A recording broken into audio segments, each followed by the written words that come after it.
Mr. Wormwood, the great car dealer. Matilda's parents owned quite a nice house with 3 bedrooms upstairs, while on the ground floor there was a dining room and a living room and a kitchen. Her father was a dealer in second-hand cars, and it seemed he did pretty well at it. "Sawdust," he would say proudly, "is one of the great secrets of my success, and it costs me nothing. I get it free from the sawmill." "What do you use it for?" Matilda asked him. "Ha!" the father said. "Wouldn't you like to know?" "I don't see how sawdust can help you sell second-hand cars, Daddy." "That's because you're an ignorant little twit," the father said. His speech was never very delicate, but Matilda was used to it. She also knew that he liked to boast, and she would egg him on shamelessly. "You must be very clever to find a use for something that costs nothing," she said. "I wish I could do it." "You couldn't," the father said. "You're too stupid. But I don't mind telling young Mike here about it, seeing he'll be joining me in the business one day." Ignoring Matilda, he turned to his son and said, "I'm always glad to buy a car when some fool has been crashing the gears so badly they're all worn out and rattle like mad. I get it cheap. Then all I do is mix a lot of sawdust with the oil in the gearbox, and it runs sweet as a nut." "How long will it run like that before it starts rattling again?" Matilda asked him. "Long enough for the buyer to get a good distance away," the father said, grinning. "About 100 miles. "But that's dishonest, Daddy," Matilda said. "It's cheating." "No one ever got rich from being honest," the father said. "Customers are there to be diddled." Mr. Wormwood was a small, ruddy-looking man whose front teeth stuck out underneath a thin, ruddy moustache. He liked to wear jackets with large, brightly coloured checks, and he sported ties that were usually yellow or pale green. "Now take mileage, for instance," he went on. "Anyone who's buying a second-hand car, the first thing he wants to know is how many miles it's done, right?" "Right," the son said. "So I buy an old dump that's got about 150,000 miles on the clock. I get it cheap, but no one's going to buy it with a mileage like that, are they? And these days, you can't just take out the speedometer and fiddle the numbers back like you used to 10 years ago. They've fixed it so it's impossible to tamper with unless you're a ruddy watchmaker or something. So what do? I use my brains, lady, that's what I do." "How?" young Michael asked, fascinated. He seemed to have inherited his father's love for crookery. "I sit down and say to myself, how can I convert a mileage reading of 150,000 into only 10,000 without taking the speedometer to pieces? Well, if I were to run the car backwards for long enough, then obviously that would do it. But the numbers would click backwards, wouldn't they? But who's going to drive a flaming car in reverse for thousands and thousands of miles? You couldn't do it." "Of course you couldn't," young Michael said. "So I scratch my head," the father said. "I use my brains. When you've been given a fine brain like I have, you've got to use it. And all of a sudden, the answer hits me. I tell you, I felt exactly like that other brilliant fellow must have felt when he discovered penicillin. 'Eureka!' I cried. 'I've got it!'" "What did you do, Dad?" the son asked him. "The speedometer," Mr. Wormwood said, "is run off a cable that is coupled up to one of the front wheels. So first I disconnect the cable where it joins the front wheel. Next, I get one of those high-speed electric drills and I couple that up to the end of the cable in such a way that when the drill turns, it turns the cable backwards. You got me so far?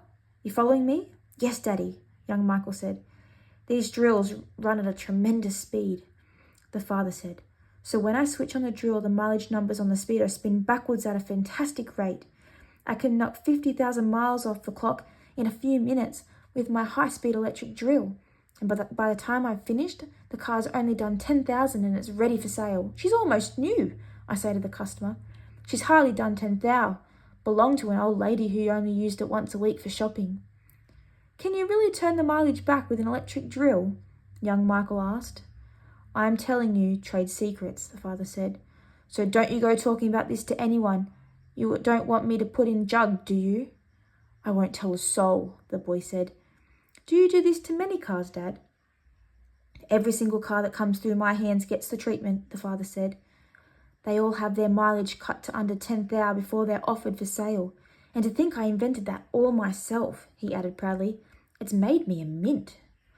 Matilda, who'd been listening closely, said, "But Daddy, that's even more dishonest than the sawdust. It's disgusting.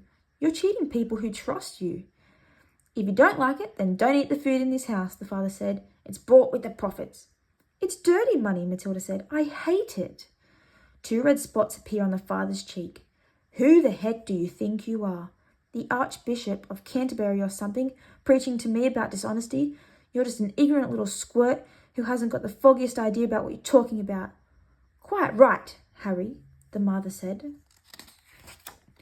And to Matilda she said, You've got a nerve talking to your father like that. Now keep your nasty mouth shut so we can watch this program in peace.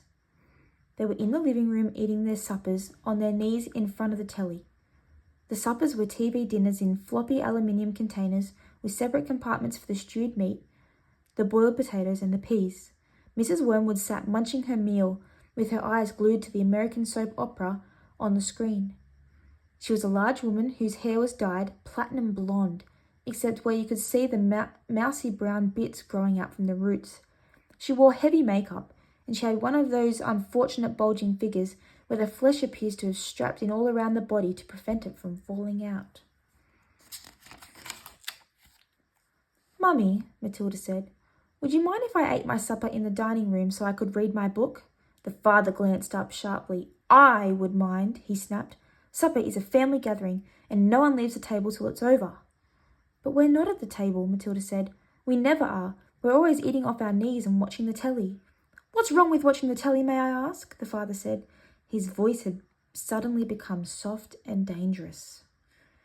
Matilda didn't trust herself to answer him, so she kept quiet. She could feel the anger boiling up inside her. She knew it was wrong to hate her parents like this, but she was finding it very hard not to do so. All the reading she had done had given her a view of life that they had never seen. If only they would read a little Dickens or Kipling, they would soon discover there was more to life than cheating people and watching television. Another thing, she resented being told constantly that she was ignorant and stupid when she knew she wasn't. The anger inside her went on boiling and boiling, and as she lay in bed that night, she made a decision. She decided that every time her father or her mother was beastly to her, she would get her own back in some way or another. A small victory or two would help her to tolerate their idiocies and stop her from going crazy. You must remember that she was still hardly 5 years old, and it is not easy for someone as small as that to score points against an all-powerful grown-up. Even so, she was determined to have a go. Her father, after what had happened in front of the telly that evening, was first on her list.